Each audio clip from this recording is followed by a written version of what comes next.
Imaginez une arme secrète, un projet nucléaire inédit pensé pour contrer l'avance militaire des États-Unis. Une technologie avec des capacités plus poussées que tout ce qui se faisait jusque-là. C'était la promesse soviétique du projet 685 ou Komsomolets. This is roughly equivalent to the nuclear bomb that was dropped on Nagasaki. Avant une terrible catastrophe, toujours au cœur de préoccupations.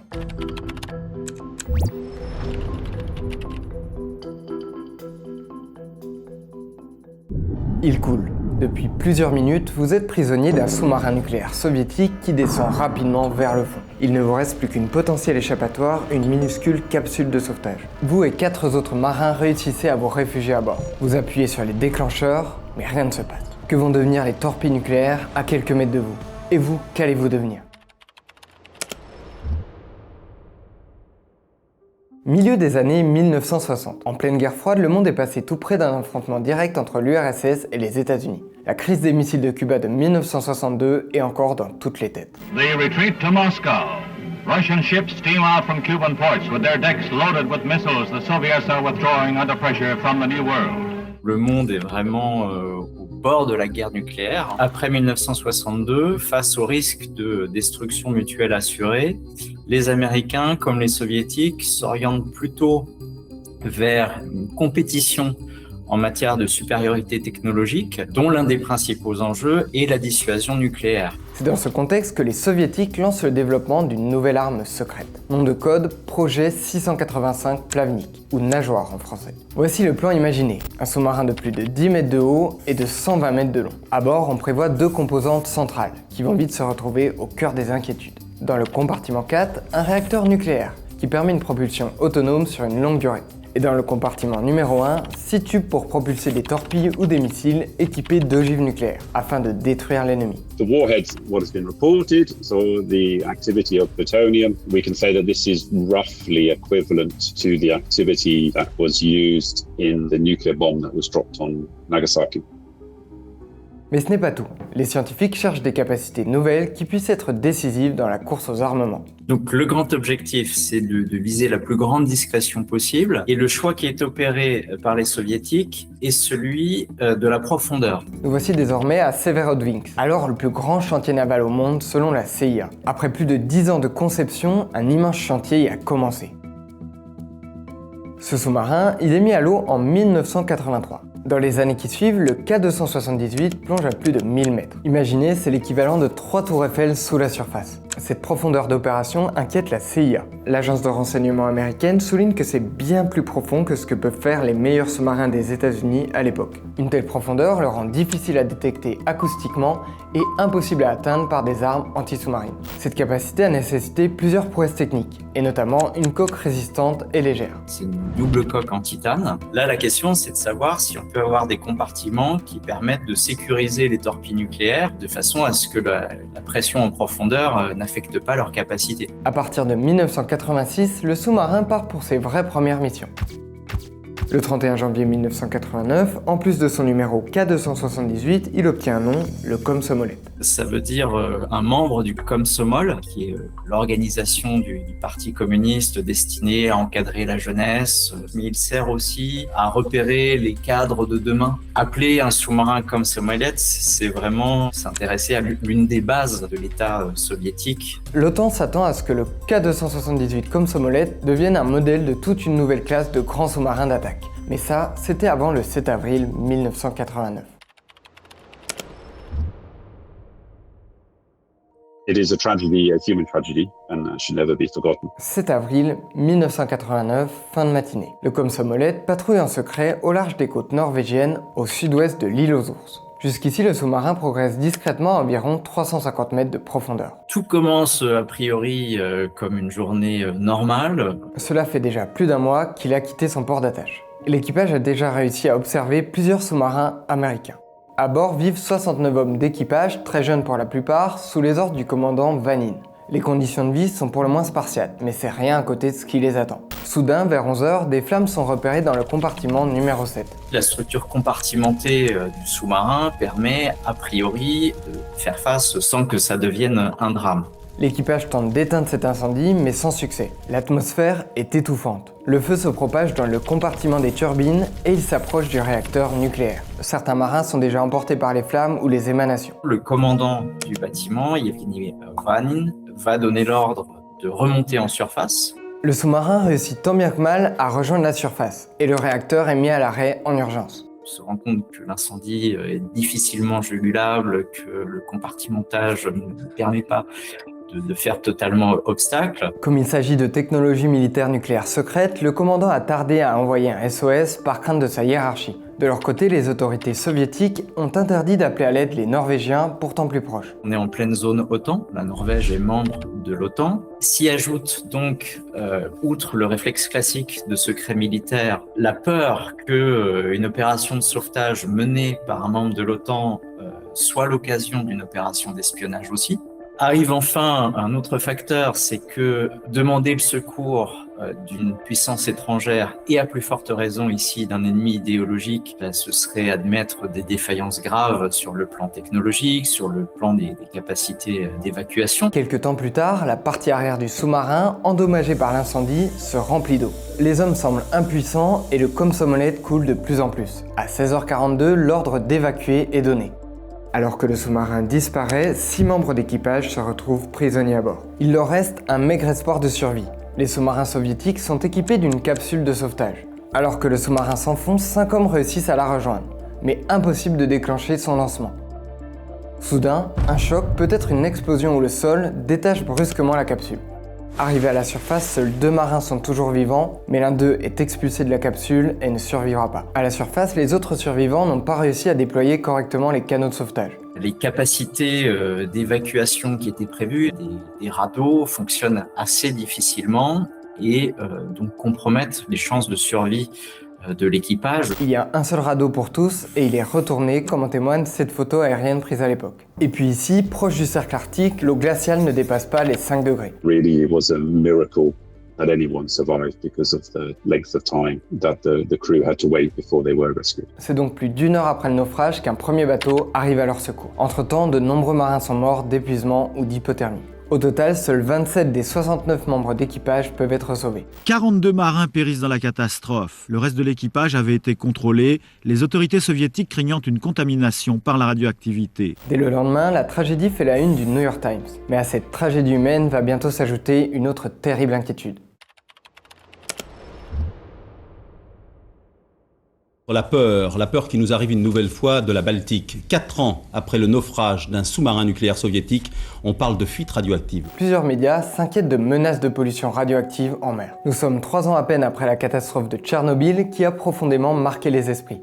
On a vu les risques nucléaires, on a vu aussi la façon dont les soviétiques géraient les choses. Donc une très très grande peur si c'est un sous-marin nucléaire concernant l'état de son réacteur nucléaire, la présence ou pas de torpilles nucléaires à l'intérieur. People were scared about contamination. Plusieurs mouvements comme l'ONG Bellona pressent les autorités. Mais contrôler l'épave n'est pas une mince affaire. Elle se trouve à près de 1700 mètres de profondeur, soit plus de 5 tours Eiffel mis bout à bout.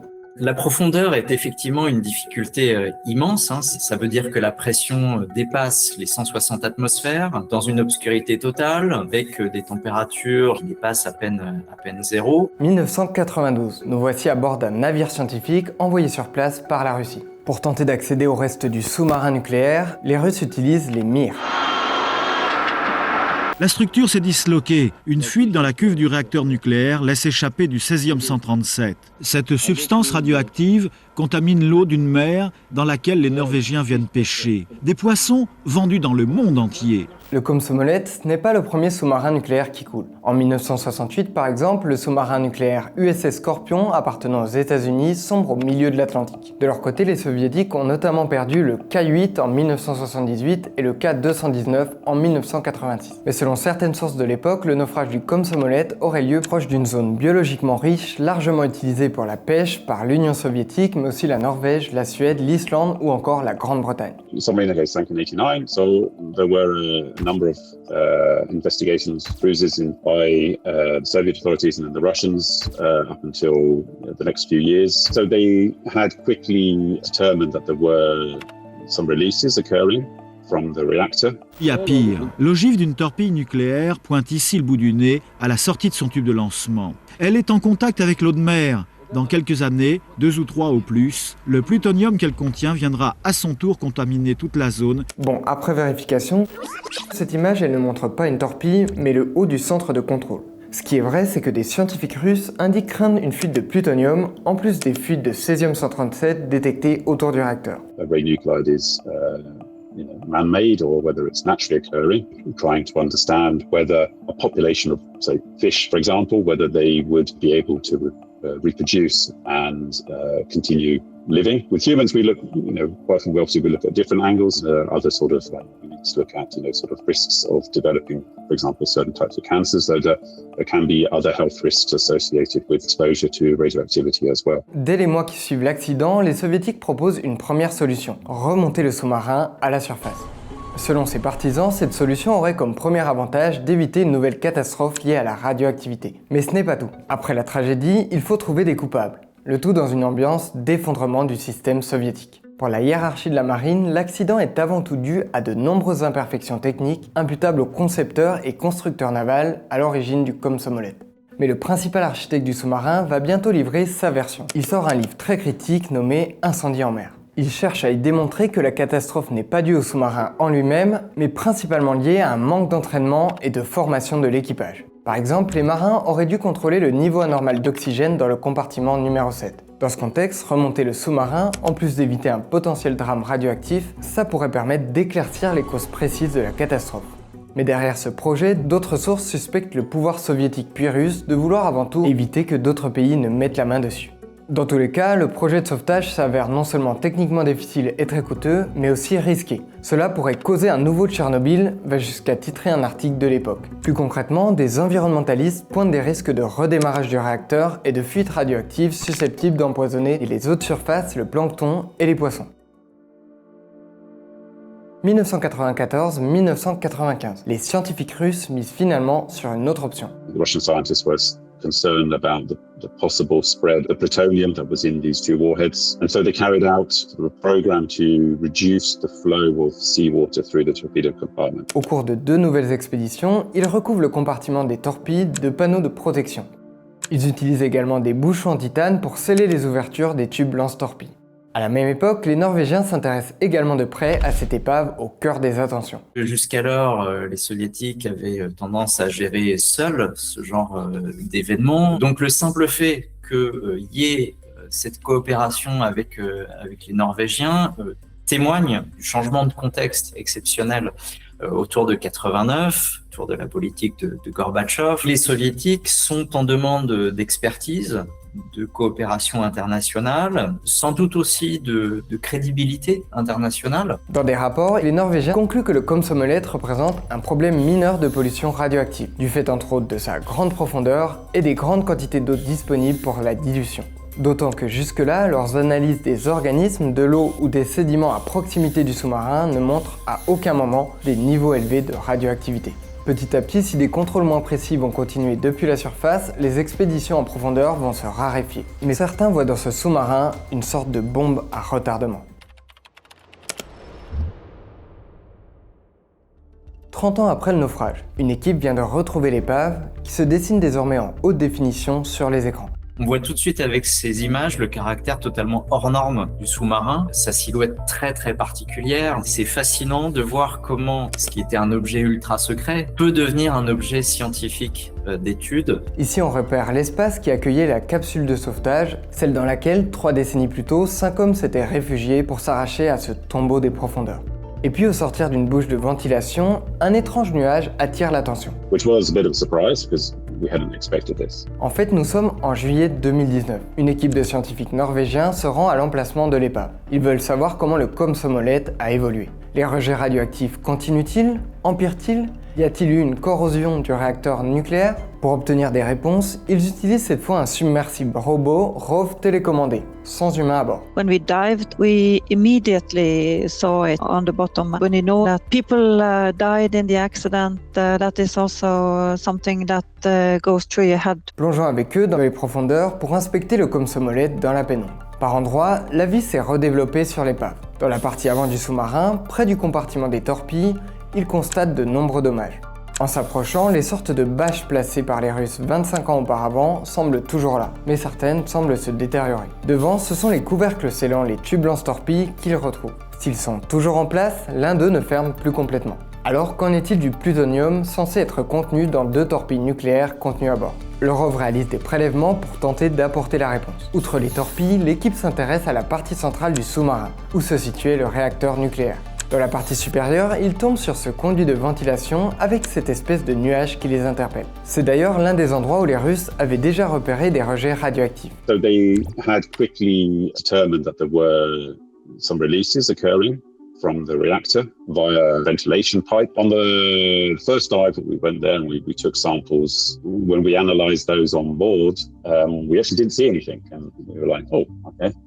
What does this mean? On the subsequent dives of the ROV, we actually could see something then coming out of this ventilation pipe. And when we took the samples, we then did see elevated levels of different radionuclides. Dans les années qui suivent, ils publient d'abord leurs résultats dans des rapports, puis cette année, en mars 2026, dans la revue scientifique PNAS. Côté torpille, ces résultats sont rassurants, aucune trace de plutonium. Mais autour du réacteur et du conduit de ventilation, c'est différent. On détecte des niveaux d'éléments radioactifs, le strontium 90 et le césium 137, respectivement 400 000 et 800 000 fois supérieurs au niveau typique en mer de Norvège. These are military submarines, so we have to estimate really how much activity would have been in the reactor when it was first turned off. We have a value for this, so it's 29 petibecquerels, and then by 2019, when we had our expedition, we would say that the activity is round about 3 petibecquerels now. So we can say that that's roughly less than half of the activity that's left in the reactor now compared to what was released directly to the marine environment after the Fukushima accident.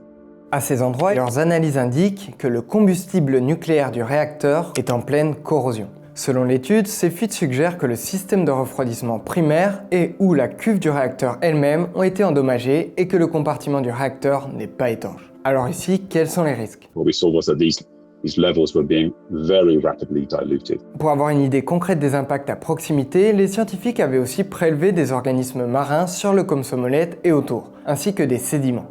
Et là, les résultats sont différents. Les niveaux ne sont pas considérés comme suffisamment élevés pour nuire aux différents organismes. Dans leurs études, les scientifiques indiquent que ces rejets, qui se produisent probablement depuis 30 ans, n'ont eu à ce jour aucun impact sur le milieu marin, ni à proximité, ni plus largement. Concernant l'avenir, ils ont réalisé une simulation pour voir ce que la dispersion totale pourrait provoquer à long terme, en incluant notamment les changements climatiques. We have looked at 2 scenarios if radioactive contamination is leaking little by little, and we have also looked what happened if all the cesium-137 was released at the same time. And none of these 2 situations would cause significantly elevated levels in fish in the Barents Sea. Plusieurs préoccupations qui demeurent.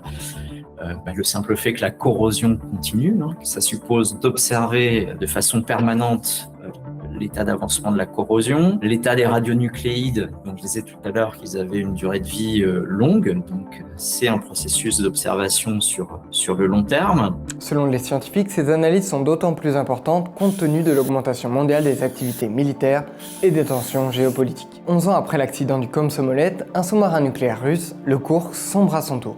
Mon collègue Hugo Bayardi vous racontait cette histoire dans une autre vidéo. Il y a encore une mémoire très vive de ces 2 accidents pour l'opinion publique russe. Les familles des victimes entretiennent aussi cette mémoire. La Russie a continué à développer ses SNLE, à développer ses capacités de sous-marins nucléaires d'attaque silencieux, mais avec plusieurs leçons qui ont été intégrées, principalement en matière d'amélioration de sécurité incendie à la suite du Komsomolets, en termes de renforcement des secours, de rapidité d'action en particulier. Le fait qu'on ait eu déjà dans les mers nordiques quelques épisodes qui font qu'existent des épaves nucléaires, existent des déchets nucléaires, des réacteurs immergés, est quand même un point d'alerte important sur cette ouverture de plus en plus grande à la navigation de l'Arctique et à la militarisation de l'Arctique. J'espère que cet épisode vous aura intéressé. Si vous voulez d'autres histoires comme celle-là, n'hésitez pas à vous abonner à la chaîne YouTube de Brut. N'hésitez pas à liker la vidéo si vous avez appris des choses et à compléter en commentaire si nécessaire. Un grand merci à toutes les personnes de Brut qui ont participé, à vous qui nous suivez et on se retrouve très bientôt.